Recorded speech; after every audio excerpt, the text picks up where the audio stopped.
Hello everyone. ఒక outfit చాలా అందంగా రావాలి అంటే దాని వెనక పడే కష్టం కూడా చాలా ఎక్కువగానే ఉంటదండి.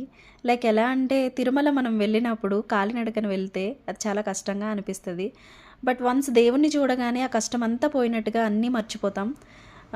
సో, అదే వేలో నేను ఫీల్ అవుతా ఉంటాను. ఒక అవుట్‌ఫిట్ రెడీ చేయాలంటే ఫ్యాబ్రిక్ తీసుకురావాలండి. ఫ్యాబ్రిక్ సెలక్షన్‌కే చాలా టైం పడతది. అది కస్టమర్‌కి నచ్చాలి. అండ్ మనకి కలర్ కాంబినేషన్స్ సెట్ కావాలి. క్వాలిటీ చెకింగ్ చేసుకోవాలి. అండ్ తీసుకొచ్చిన తర్వాత కటింగ్ చేయాలి, స్టిచ్చింగ్ చేయాలి. స్టిచ్ చేసిన తర్వాత సోషల్ మీడియాలో పోస్ట్ చేసుకోవడానికి ఇట్లా ఫోటోస్, వీడియోస్ కోసం డ్రాపింగ్స్ చేసుకోవాలి. ఇవన్నీ పక్కన పెడితే కస్టమర్‌కి నచ్చాలి అనే ఒక ఇంటెన్షన్ మనసులో నడుస్తూ ఉంటది. వన్స్ వాళ్ళు సాటిస్ఫై అయితే గనుక ఈ కష్టాన్నంతటిని నేనైతే మర్చిపోతాను. బై ద వే ఇది ఒక యూట్యూబ్ నుంచి వచ్చిన ఆర్డర్ అండి. లెహెంగా అయితే రెడీ చేశాను. సో, దీని డీటెయిల్స్ అన్నీ కూడా నేను నా అప్‌కమింగ్ వీడియోస్‌లో పోస్ట్ చేస్తాను.